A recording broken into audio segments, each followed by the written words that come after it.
ये जो मैसेज मैं फॉरवर्ड कर रही हूँ ना, इसको इजी ना लेना, ये अर्जेंट है। रात को 12:30 बजे के बाद 3:30 तक अमेरिका से कॉस्मिक रेज की जो रेडिएशन है ना, वो हमारे मोबाइलों के थ्रू हमारी बॉडी को करंट देंगी। अगर हमारे जिस्मों के पास ऑन मोबाइल्स पड़े होंगे या कोई करंट वाली चीज पड़ी होगी, चार्जिंग पे भी लगाया होगा, दूर थोड़ा सा भी रखा होगा, तो वो इतने ज्यादा तेज करंट होंगे कि वो आपकी बॉडी को करंट देंगे और आपके जिस्म को डैमेज कर देंगे। तो आज रात को 12:30 बजे, 12:30 के बाद मोबाइल अपने ऑफ करके ना अपनी बॉडी से बिल्कुल दूर रखना, और उसके बाद मोबाइल को यूज ना करना आज के दिन। ये सब लड़कों को भी बताओ। بار بجونه ولا درې साढ़े 3 بجو پورې سداسې په اسمان کې سره ریډکشن کیږي سداسې پلیټس دی چې هغه پلیټس نو کېږي چلیږي به نو دا غي نه لکه تاسو مهرباني کې خپل لکه موبایل چارجر په بجلی کې مه ساتئ د شپې 2 بجونه والا تقریبا 9 بجو پورې. یقینا چې تاسو موبایل ته یو میسج راغلی د واتس اپ په ذریعہ باندې د میسنجر په ذریعہ باندې چې تاسو خپل موبایل لیپټاپ ټي وي یا نور چې داسې آلات دي هغه تاسو بند وساتئ نن شپه د 12:09 تر د 3:30 بجو پورې، ځکه چې کازمیک ریز د خلا نه راځي ځمکې ته چې دغه ستاسو موبایل هغه ډیمیج کولی شي، ستاسو چې کوم لیپټاپ دی، ستاسو موبایل یا نور داسې څیزونه هغه خرابولی شي او تاسو ته نقصان هم درکولی شي. دغه میسج به یقینا چې تاسو ته راغلی وي او تاسو به اورېدلی وي چې نن دغه د شپې کازمیک ریز دی ځمکې ته راځي.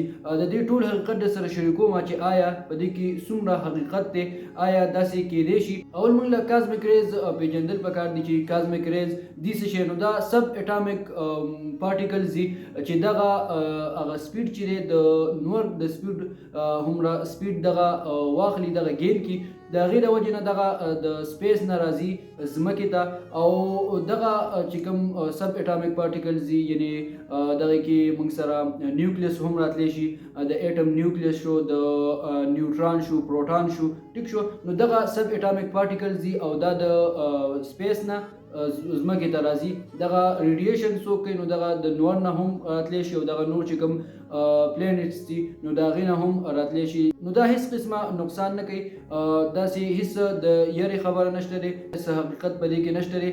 دا یو فیک نیوز دی چې دا په 2017 کې هم شیر شوی خو هغه ټایم کې په ریټن فارم کې او اوس وایس ته راوړېدلی دی. په 2017 کې هم دا شیر شوی په دې سایډ باندې تاسو ته دغه پکچر ښکاري، سکرین شاټ به تاسو ته ښکاري.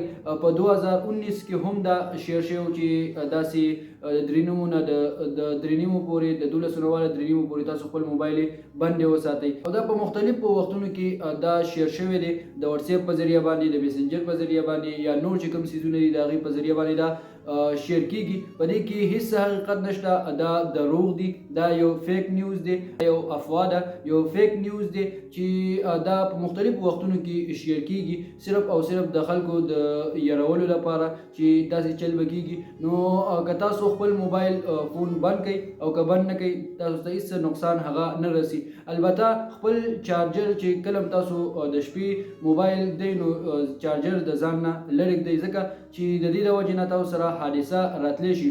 خو یو سپیسیفیک وخت کې یعنی دا اوس چې کوم نیوز دی چې د دې د وجې نه د کازمیک ریز د وجې نه داسې هیڅ قسمه څه نشته دی، دا یو فیک نیوز دی. تاسو ته ما وویله ټول حقیقت مې تاسو سره شیر کو، خو احتیاط کول هغه لازمي دي چې چارجر موږ د ځان نه لرې ولګوو. ټولو ته دغه یو ریکویسټ کوم چې کله تاسو ته داسې خبر راشي د هغې لومبې تحقیق کوئ، د هغې نه پس بیا تاسو هغه میسج شیر کوئ. ما ته هم د واتس اپ په ذریعہ باندې دغه میسج راورسېدو نو ما اول د دغه تحقیق وکړو، دغه ما ګوګل کو، په ګوګل مې وکتو، په دغه باندې ما یوټیوب هم وکتو، ټول معلومات ما حاصل کړ چې داسې هیڅ قسمه نقصان، داسې هیڅ قسمه څه خبر نشته دی، دا یو فیک نیوز دی او د هغې نه پس مې تاسو سره دغه شیر کړو. ډېره مننه کوم د وخت راکولو. دغه ویډیو سره زیات نه زیات شیر کړئ. کوم کسان چې د دې د وجې نه یېرېدلي وو چې هسې نه چې موږ ته څه نقصان نه ورسي نو هیڅ نقصان خبره نشته، هغوی ته دغه میسج دغه ویډیو ورورسوئ. ډېره مننه کوم د وخت راکولو.